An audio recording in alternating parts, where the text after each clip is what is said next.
নিষিদ্ধ অনুভূতি পর্ব ৩৩। অহনা আদিলকে যেতে দেখে আর দাঁড়ায়নি, দ্রুত পায়ে হেঁটে বাড়িতে চলে এসেছে। আহান অবশ্য অহনাকে নানানভাবে বাজে কথা বলেছে, তবে অহনা উত্তর দেয়নি। অহনা বাড়ি এসে সোজা মায়ের কাছে গেল। তিনি রান্নাবান্না শেষ করে সবে ঘরে গিয়েছে। অহনার রুমে গিয়ে জিজ্ঞাসা করে উঠল, মা উনি চলে গেল কেন? বাবার সাথে কিছু হয়েছে? অহনার মা বলে উঠল, কি হবে, তোর বাবা তো এখনো স্কুল থেকে ফেরেনি। অহনা শান্ত স্বরে বলল, তাহলে কেন চলে গেল? অহনা মা ধীর কণ্ঠে বলল, কে জানে, একটু আগেও তো আমার সাথে সুন্দর করে কথা বলছিল, তোকে যাতে বলি ওর সাথে ফিরে যেতে, এসবও বলছিল। জানি না হঠাৎ কি হলো। অহনার মা একটু থেমে আবার গম্ভীর হয়ে বলল, অহনা একটা কল দিয়ে দেখ, যদি কোনো সমস্যা হয়। অহনার তেজি গলায় বলল, অসম্ভব, আমি কাউকে কোনোদিনও কল দিব না। আর যদি এই লোকটা এই বাড়িতে আবার আসে, তুমি যদি আমাকে ফিরে যেতে বলো, তাহলে আমি নিজেকে শেষ করে দিব। অহনার মা আটকে উঠল, কি সব কথা বলছিস তুই? মানুষে শুনলে কি বলবে? সংসারে হাজার মারামারি কাটাকাটি হবে, তাই বললে কি সবাই সংসার ছেড়ে দেয়? অহনা ক্ষিপ্ত স্বরে বলল, আমি এখানে আছি বলে তোমাকে মানুষদের কাছে কথা শুনতে হচ্ছে বলে আমাকে এভাবে বলছো? ঠিক আছে আমি। অহনা মা এগিয়ে এসে বলল, একটা থাপ্পড় বসিয়ে দেবো অসভ্য কথাকার। কলেজ থেকে মাথায় করে কি নিয়ে এসেছিস? জামাইয়ের সাথে যাবি না, ঠিক আছে? জামাই চলে গেছে, এখন তো দেখছি তুই উল্টো পাগল হয়ে আসিস ফিরে যাওয়ার জন্য। দেখলে তরে, না দেখলে মরে, তাই না? ওনার রাগে গলায় বলল, তুমি আর আমার সাথে কথা বলবে না। অহনার মা বলে উঠল, সেটা পরে দেখা যাবে, এখন জামা কাপড় পাল্টে খেয়ে নে। অহনা কিছু না বলে গজগজিয়ে হেঁটে রুমের দিকে এগোতে লাগলো। আদিল সবে শিকদার বাড়িতে এসে পৌঁছালো। আদিলকে দেখে নীলিমা জাহান বলে উঠল, কি বউ আসেনি? খুব তো বলে গিয়েছো, বউ নিয়ে না ফিরতে পারলে আর আসবে না, এখন কেন এসেছো? আদিল থতমতো মুখে নীলিমা জাহানের কথা শুনলো, তবে কথা না বাড়িয়ে বলে উঠল, তোমাকে আমার সাথে এক জায়গাতে যেতে হবে, তৈরি হয়ে নাও। দাদু কোথায়? নীলিমা জাহান বলে উঠল, কোথায় যাব? আদিল শান্ত স্বরে বলল, গেলে দেখতে পাবে, দাদুকেও যেতে হবে, আমি ভাইকে বলে দিয়েছি, ভাইও চলে আসবে। নীলিমা জাহান বিরক্ত হয়ে বলল, কোথায় যাব না বললে আমি এক পাও নড়ব না। আদিল তেড়া কণ্ঠে বলল, পিকনিকে যাচ্ছি। নীলিমা জাহান চেঁচিয়ে বলে উঠল, তোরা দুই ভাই সবসময় উল্টোপাল্টা কথা বলিস, একটাও আমাকে শান্তিতে থাকতে দিবি না, আমিও আর কারোর কোনো কথা শুনবো না, যা খুশি কর। আদিল বলে উঠল, কবিতাদের বাড়ি যাব এখন, আর কোনো প্রশ্ন করো না, দাদুকে বলে দাও রেডি হয়ে নিতে, যা হওয়ার সবার সামনে হবে। নীলিমা জাহান আর কিছু না বলে রূপালী শিকদারের রুমের দিকে হাঁটা ধরলো। আদিলও নিজের রুমে চলে গেল। ফ্রেশ হয়ে নিয়ে একটা ব্যাগে নিজের কিছু জামা কাপড় ঢুকিয়ে নিল, গ্রামে ফেরার সময় নিয়ে যাবে। আদিল ড্রাইভ করছে, আদিলের পাশে রূপালী শিকদার বসে আছে। পিছনের সিটে নীলিমা জাহান অহনাবকে ফোন করছে, তবে অহনাব কল কেটে দিচ্ছে। নীলিমা জাহান বিরক্ত হয়ে বলল, অহনাব ফোন উঠাচ্ছে না কেন? কালকে রাত থেকে মাথায় কি ঘুরছে কে জানে। রূপালী শিকদার আদিলকে জিজ্ঞাসা করলো, আমরা এখন কবিতাদের বাড়িতে কেন যাচ্ছি? আমরা তো ভেবেছি অহনাব যা সিদ্ধান্ত নিবে তা আমরা মেনে নিব, তাহলে এখন ওখানে গিয়ে আমরা কি করব? আদিল ধীর গলায় বলল, ধৈর্য ধরো, জানতে পারবে। নীলিমা জাহান আর কিছু বলল না, চুপচাপ বাইরের দিকে তাকিয়ে রইল। কিছুক্ষণের মধ্যে আদিলরা কবিতাদের বাড়িতে পৌঁছালো। কবিতাদের বাড়িতে ঢুকতে দেখতে পেল দরজা হট করে খোলা, পরিবেশটা একদম নীরব হয়ে আছে। নীলিমা জাহান বলে উঠল, বাড়িতে কেউ নেই নাকি? আদিল কথা না বলে ভেতরের দিকে এগিয়ে গেল। আদিল এসে একটা রুমের সামনে দাঁড়িয়ে রইল। আদিলের পিছনে নীলিমা জাহান আর রূপালী শিকদারও দাঁড়িয়ে পড়লেন। কবিতা বিছানার উপর শুয়ে আছে। আদিলকে দেখে কবিতা হেসে উঠল, বলে উঠল, আমি জানতাম তুমি আসবে, এতদিনের প্রেম ভোলা যায় নাকি? আদিল কিছু বলল না। কবিতার হাতের মধ্যে ব্যান্ডেজ করা। কবিতা এখনও নীলিমা জাহান আর রূপালী শিকদারকে খেয়াল করেনি। কবিতা আবার বলে উঠল, এবার এত দেরি করলে কেন? প্রতিবার তো কল দেওয়ার সাথে সাথে চলে আসতে, বউ আসতে দিছিল না? যাই হোক, তোমার ভাইকে আমি অনেক বোঝানোর চেষ্টা করেছি, কিন্তু তোমার ভাই বুঝতে চাইছে না, তো এখন আমার আর কিছু করার নেই। কালকে রাত থেকে অনেক ভেবেছি, এখন আমি একটা সিদ্ধান্ত নিয়েছি। আদিল কোনো প্রকার শব্দ না করে রুমের ভিতরে প্রবেশ করলো। ধীর কণ্ঠে বলল, কি সিদ্ধান্ত?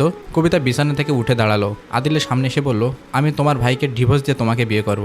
আদিল কিছু বলার আগে পিছন থেকে অপরাজিতা চৌধুরীর গলা স্বর শোনা যায়, আপনারা এখানে? কবিতা চমকে উঠল। পিছনে ফিরে তাকিয়ে দেখতে পায় নীলিমা জাহান আর রূপালী শিকদার চোখ মুখ লাল করে দাঁড়িয়ে আছে। অপরাজিতা চৌধুরী শুকনো জামা কাপড় হাতে নিয়ে দাঁড়িয়ে আছে। কবিতার বুক ধরফর করে উঠল, এতক্ষণ ধরে বলা সব কথা শুনে ফেলেছে।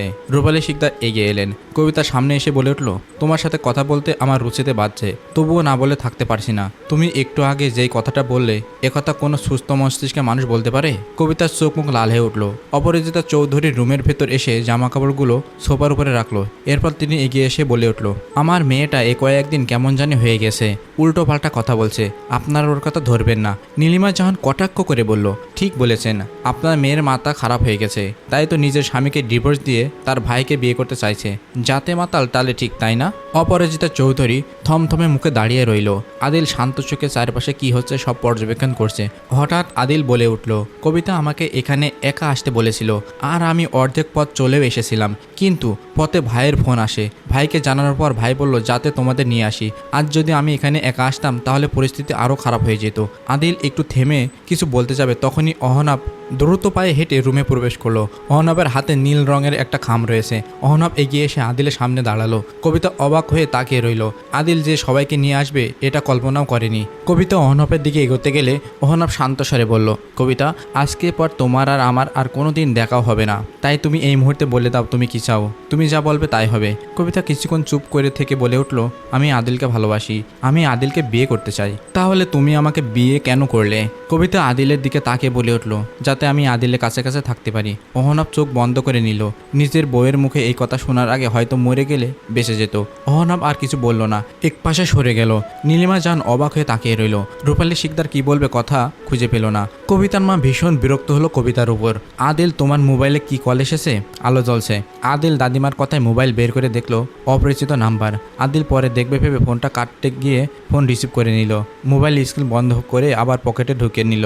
অহনাব আবার এগিয়ে এলো। কবিতা সামনে এসে দাঁড়িয়ে জিজ্ঞাসা করলো, আদিলের সাথে কি তোমার সম্পর্ক ছিল? আদিল কি তোমাকে কোনোদিন বিয়ে করবে বলেছিল? কবিতার সাথে সাথে বলে উঠলো, আদিল আমাকে ভালোবাসতো। কোনোদিন হয়তো আমাকে বিয়ে করবে বলেনি, তবে আমরা সপ্তাহে 2 দিন ঘুরতে যেতাম। আমরা তো একসাথে রিসোর্টেও গিয়েছি। রূপালী শিকদার অবাকে আদিলের দিকে তাকালো। আদিল গর্জে উঠে বলল, আমি গিয়েছি নাকি তুমি আমাকে জোর করে নিয়েছো? নীলিমা জান বলে উঠলো, তুই ছোট যে তোকে জোর করে নিয়ে যাবে? এতদিন তোকে আমি এই ব্যাপারে কিছু বলিনি, এখন তো দেখছি তুই এখানে সব থেকে বেশি দোষী। আদিল অবাক হয়ে বলল, মা তুমি আমার পুরো কথা শোনো। অহনাব আদিলকে ধমকে উঠল, তোর কথা পরে শুনবো, আগে আমাকে কাজটা শেষ করতে হবে। অহনাব খাম থেকে একটা কাগজ বের করে নিয়ে কবিতার সামনে দাঁড়ালো। এরপর গম্ভীর স্বরে বলল, আমি সাইন করে দিয়েছি, তুমি সাইন করে দাও। কবিতা ডিভোর্স পেপারের দিকে তাকালো। শান্ত স্বরে বলল, আমি এটাতে সাইন করে দিলে আদিল আমাকে বিয়ে করবে? রূপালী শিকদার আর নীলিমা জান হতবাক হয়ে কবিতার দিকে তাকিয়ে আছে। কোনো স্বাভাবিক মানুষ এই কথা বলতে পারে? অহনাব শান্ত স্বরে বলল, করবে, তুমি সাইন করে দাও। কবিতা আবার বলে উঠল, আদিল যদি আমাকে বিয়ে না করে তাহলে আমি তোমাকে ডিভোর্স দিব না। আদিলকে বলতে বলো যে ও আমাকে বিয়ে করবে। অহনাব আদিলের দিকে তাকালো। আদিল ভাইয়ের দিকে একবার তাকিয়ে বলে উঠল, আমি করব তোমায় বিয়ে। কবিতার ঠোঁটের কোণে হাসি ফুটে উঠল। এগিয়ে গিয়ে কাঁপা কাঁপা হাতে টেবিল থেকে কলম তুলে নিল। অপরদিকে ফোনের ওপর প্রান্ত থেকে আদিলের বলা কথা শুনে কেউ একজন হাঁটু গেড়ে মেঝেতে বসে পড়ল। তো বন্ধুরা, পরবর্তী পর্ব 34 আগামীকাল আসবে। তো কেমন লাগলো এই পর্বটি সেটা কমেন্টে জানাবে। আর এখানে যা দেখতে পাচ্ছি আদিলও কিন্তু ধোয়া তুলসী পাতা না, তারও দোষ আছে, সে একটা মেয়ের সাথে কেন নাচবে। তো আপনাদের কি মনে হয় সেটা কমেন্টে জানাবেন। আমি আপনাদের কমেন্ট শোনার জন্য অপেক্ষায় থাকলাম। তবে যাই হোক, মনে হচ্ছে পর্বটা জমে উঠেছে। এখন কি হয় দেখার বিষয়। আদিল আর অহনা কি আবারও একসাথে হতে পারবে? কি মনে হয় আপনাদের সেটা অবশ্যই কমেন্টে জানাবেন। আর আমাদের চ্যানেলটা সাবস্ক্রাইব করে রাখবেন। পরবর্তী পার্টটি পেতে অবশ্যই ভিডিওটি লাইক করবেন।